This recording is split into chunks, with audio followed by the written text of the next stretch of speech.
If you vote for any party, whatever they do, you are also responsible on the day of judgment. You cannot escape for it.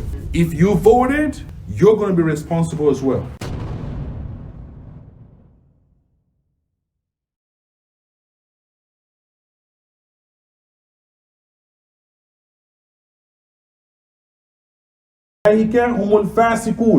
The first is for the Jews, the second is for the Christians, and coming into our own era, humul fasikun. So what Allah is telling us that if you favor any other type of law other than the Sharia of Allah, if you're not careful, you're going to lose your Islam. You're going to fall out of the fold of Tawheed. So as Muslims, our love is that wherever we are, the Sharia of Allah subhanahu wa ta'ala becomes the constitution of that land. So we got there so far. Now we understand we live in a country that is not Islamic. It's not an Islamic country. All right? The processes are not an Islamic processes. All right? Now, they have a voting. In the Sharia of Allah, there is no voting system. They're going to have a Shura council of the elders in the religion, and those Shura council will choose the next Amirul Mu'minin. That is Islamic way. But we live in what they call democracy, which is really not democracy. They claim it's democracy, but it's not democracy. All right? In democracy, you got to go vote for your candidates. So essentially, an ignorant person that does not know anything, that person is equal to someone else that has a lot of knowledge, a lot of experience, a lot of expertise. That is not balance. That is not balance. Now, they vote in this system that we live in. The same way in many of our African countries, they vote. Some of them may claim to have some traces of Islam, but again, there's other traces that are not Islamic. We get that, right? They vote. Now, we understand that we don't live in an Islamic country, all right? The matter of voting is a matter of two main opinions among the scholars in Islam. Some scholars in Islam, they support the idea of voting because you're trying to put somebody in the office that's going to bring about good. The other scholars do not support the idea of voting because the process and the constitution is not the Quran and the Sunnah.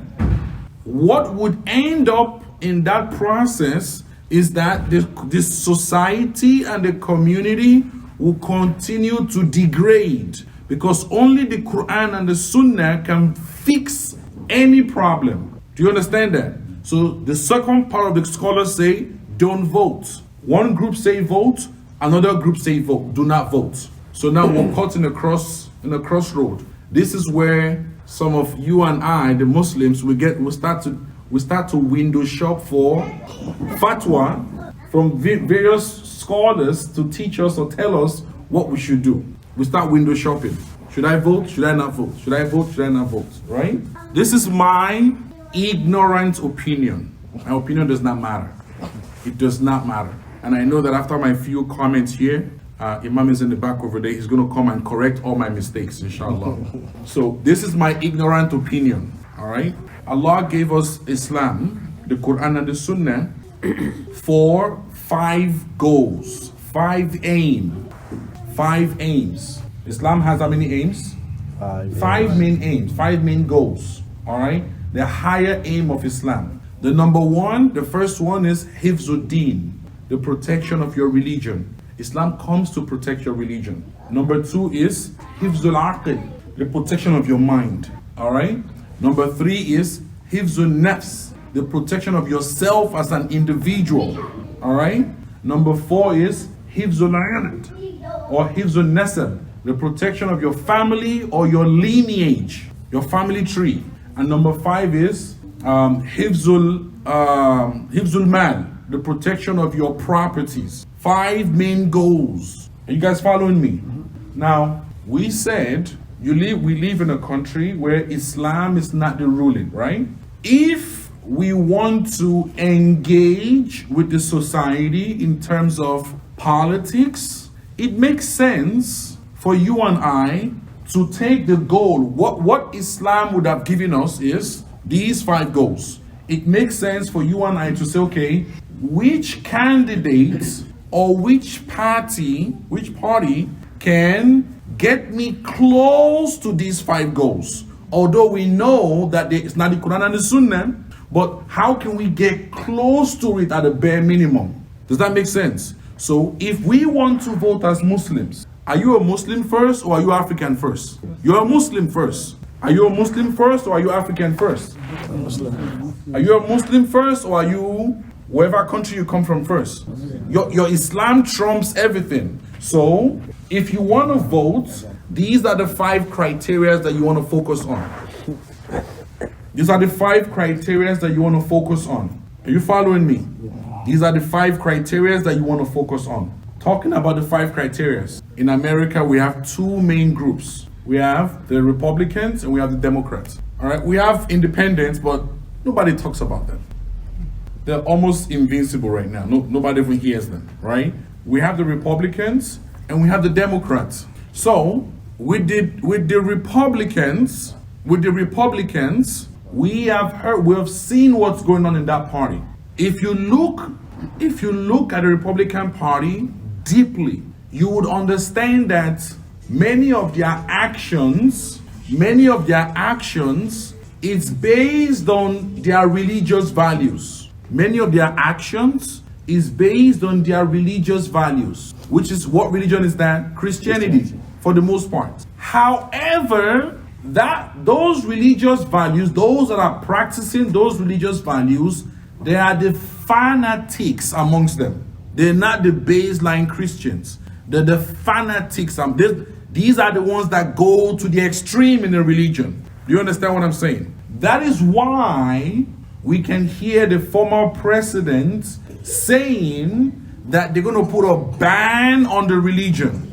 Although they're Christians, they claim to be Christians. We and the Christians were similar in religion. They call us Abrahamic faith. So why are they not tolerant towards the Muslims? Because they're the fanatics among them. Allah tells us about the priests. وَإِذَا سَمِعُوا مَا أُنزِلَ إِلَى الرَّسُولِ تَرَى أَعْيُنَهُمْ تَفِيدُ مِنَ الدَّمْعِ مِمَّا عَرَفُوا مِنَ الْحَقِّ. The previous verse before that, they say that Allah tells us that they are closer to us in affection. ذَلِكَ بِأَنَّ مِنْهُمْ كِسِيسِينَ وَرُهُبَانَ وَأَنَّهُمْ لَا يَسْتَكْبِرُونَ. But this type of Christians that we're dealing with, they're not this type that Allah is talking about in the Quran. No, totally different. These are the ones that have gone to the extreme. If they were balanced, maybe we can reason with them, because their values in their book, although their book is adulterated, their values in their book would have married with the values in the Quran. But again, they've gone astray, they've gone to the extreme in the religion. So we cannot even reason with them. They are saying that the former president was saying they're going to put a ban on Islam, and they were banning some Muslim countries from getting access to America. And it now looked like they were scrutinizing the Muslims in America. So if that continues to happen, are you able to protect your religion, Hifzuddin? Are you able to do that? No. No, you cannot. And there's multiple things to talk about. I just cited one example. All right? That is for Democrat. That is for Republican. Let us come to Democrats. Subhanallah. Allahu Akbar. If you vote for any party, whatever they do, you are also responsible on the day of judgment. You cannot escape for it. If you voted, you're going to be responsible as well. The Democrats, they are the ones that support abortion up until when the child is carried to term. 9 months old child, they still support abortion for that child. All right? They support same-sex marriage. They allowed it when Obama was in the office, and they continue to push for it. Same-sex marriage destroys what we understand as Hifzun Nasab, the protection of the family lineage or the family honor. Are you going to vote for that? Because if you do, the sin is going to be on you. You're going to have to account for it on the day of judgment. They support the use of drugs. We're supposed to have hifzul aql, the protection of your mind. Because a person that the mind is not with them, that person is not responsible anymore. And there are 3 reasons why a person could not be responsible. If they're young and they've not hit the age of puberty, a person that sleeps while they're sleeping, they're not responsible, and a person that their faculty is not with them. Allah had given you faculty intact.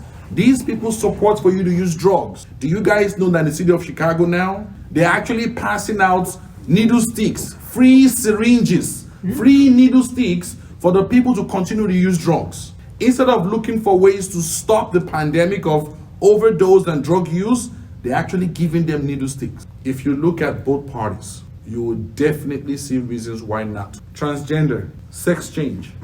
Do you guys know that in California today, some parents are in jail because their 7, 8, 9-year-old were brainwashed in school, and the child wanted to do sex change. The parent decided to remove them from school and change them into a private school. They report, the school reported the parents. Now those parents are in jail. You have a child, a 7, 8-year-old, 9-year-old child. You cannot command or direct or advise your child. The society, the school, the counselor in their school tells your child, oh, you can decide to be a boy today. Tomorrow you can switch to be a girl. And the day after tomorrow, you can be fluid. You can be whatever you want. Then the actual parent that's responsible for that child, when they're trying to intervene, they go get locked up. Who supports that? Democrats. Not the Republican, Democrats. So again, when you're voting, this is what you're voting for. This is what you're voting for. On the day of judgment, you and I would testify. On the day of judgment, you and I would testify. Al-yawma nakhtimu ala afwaihim wa tukallimna aydihim. Your hand would say, I voted for the Democrats that caused a lot of corruption on earth. Or I voted for the Republican, guess what, that wanted to put a stop to Islam. Okay. Let us leave all of that. Let's leave all of that. Our brothers and sisters are getting bombarded in Philistine. Both parties support it. Democrats support it. Republicans support it. So you're going to support a person that's killing your sibling? No, answer the question. When they were asked during their convention, they continued to push that line that the Israels, the Jews, that they have a right to defend themselves. What do you vote with? Your hands, right? Bombarding people that have no police, no army for months on ending, and you still call that defense? So whenever you're voting, I'm just trying to give us perspective so we understand. Whenever you're voting, this is what you're voting for. I'm going to stop right here.